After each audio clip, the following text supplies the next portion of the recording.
weather is already ugly at the dock, and ugly weather makes every decision feel permanent. A loose mount offshore becomes a fracture point, so we lock the chair down like it will be tested by violence.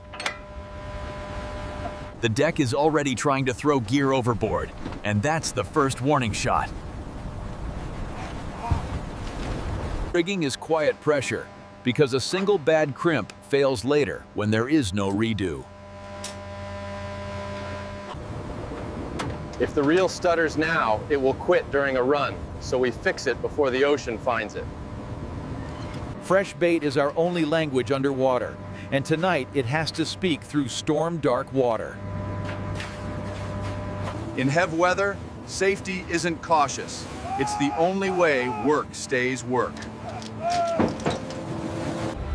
The ocean looks empty, but emptiness is where big predators hide their approach. Down here, the bait moves like a signal flare, and anything can inspect it without ever showing itself. Those tiny ticks could be current or curiosity, and the only way to know is to hold steady. Steel edges are silent killers, and one touch can end the fight before it starts. Drag is a brake, and if the brake overheats, the line fails before the fish slows down. That vibration isn't random, and the next pass could turn a touch into a commitment. When the rod loads and holds, everyone stops breathing, because this is how real fights begin. A bill tip flash is a warning, because it means the predator is measuring distance. We clear the deck like a landing zone, because chaos is how people get hurt. That pull is deliberate, and the next movement will decide whether we hook up or reset again. One clean click is enough to change the night, because it means something big is finally taking position. The first sign isn't a fin, it's fear, and fear means a predator is rising. We steer for line safety, because one scrape on steel ends everything instantly. A shadow that long changes the water's mood, and the next pass will tell us what it wants. With circle hooks, we don't strike. We wait for load, and waiting is brutal. We build backups now, because a single chafe spot can end the fight later without warning. In a storm, a straight track feels wrong, and wrong is often the second before everything explodes. It's close enough to take it, and choosing not to means it's thinking, not feeding. We prepare for heat and shock, because swordfish turn calm into violence fast. The swordfish studies the bait like a problem, and that slow circle means it has complete control. Two ticks aren't a hookup, but they tell us we're inside its decision circle. A swirl that close means the fish brushed the edge of the surface, and now tension has to stay perfect. When the bill flashes closer, it's testing distance before committing to the bite. We control space on deck because a loaded line under tension acts like a moving blade. That brief calm feels unnatural, and unnatural is usually the moment before the surge. A swordfish on deck is a spear with muscle, so we plan restraint before adrenaline makes us careless. The approach shifts from curiosity to intent, and one more pass will decide whether steel meets flesh. That surface burst is a strike rehearsed, and if it hits the bait next, pressure will lock in for real. The reel speaks in clicks, and our job is to let steady pressure do the work. A broadside turn is calculation, and calculation is what makes this predator feel like an opponent. Hardware failing under load is a warning, and fixing it now keeps the fight from collapsing later. The bite is sudden, and now the circle hook has to turn perfectly. Once the rod loads like this, panic breaks line. So we breathe and let pressure finish the geometry. Speed on the surface is the fish translating power into distance, and distance is what turns landing into danger. We control the deck because the line under load punishes mistakes instantly.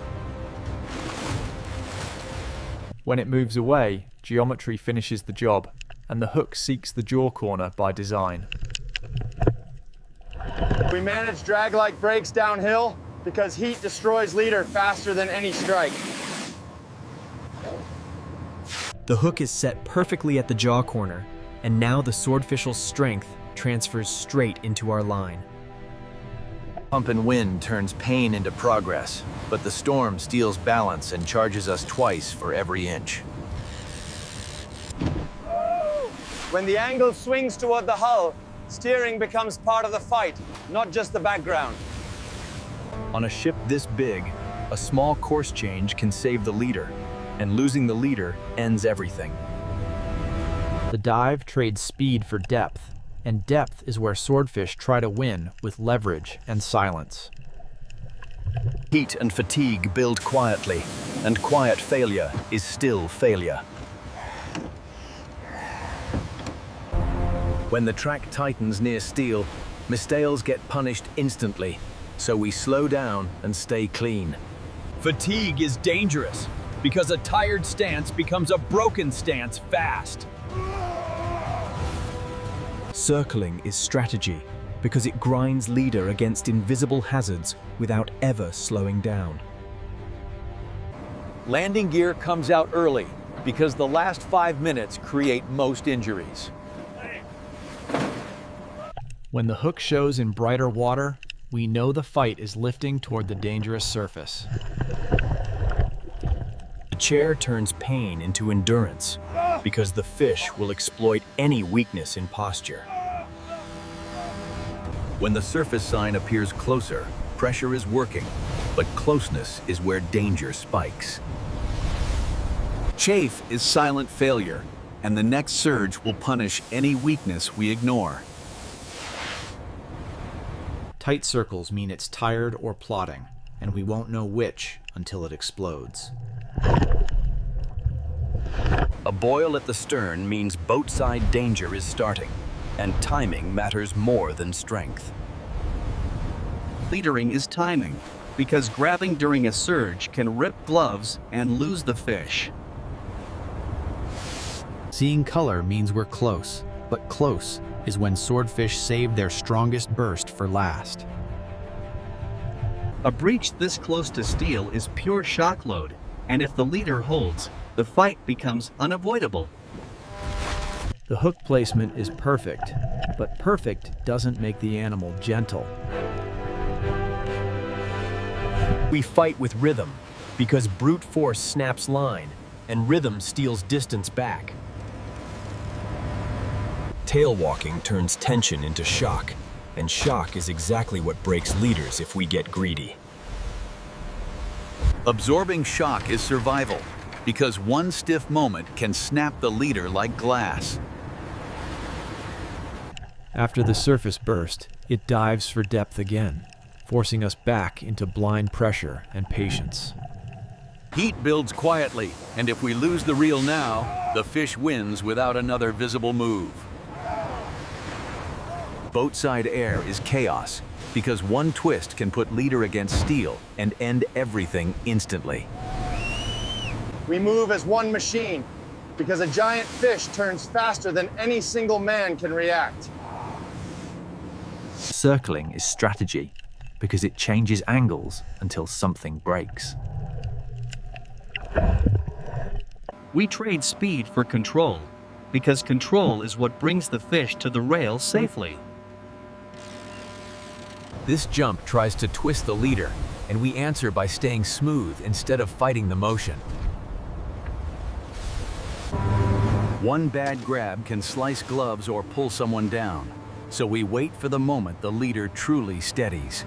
A high breach means it still has fuel, and that fuel can turn landing into a violent surprise. Industrial landing gear comes out now, because muscle alone can't control a spear-shaped fish in waves. If the hook holds through this jump, the fish's options shrink to one ending. One clean touch proves we can lead it, but the surge reminds us the fight isn't finished. This is dangerous close range, where the fish can change direction and punish mistakes instantly. Steering becomes defense, because the fish is strong, but the leader is the weak link. A final jump at the rail is pure danger, because one twist can put leader on steel. Once we have the leader in hand, we can guide the head, and guiding the head controls the whole animal. The tail rope is our lock, and if it seats, the fish can no longer run cleanly. A swinging sling can injure fast, so we guide it like a moving machine part in a storm. Even now it can surge, so we keep the head pointed away from the hull and keep tension perfect. The moment it leaves the water, gravity replaces buoyancy, and everything becomes harder to control. We clear hazards first, because one slip near a loaded line turns bad into catastrophic.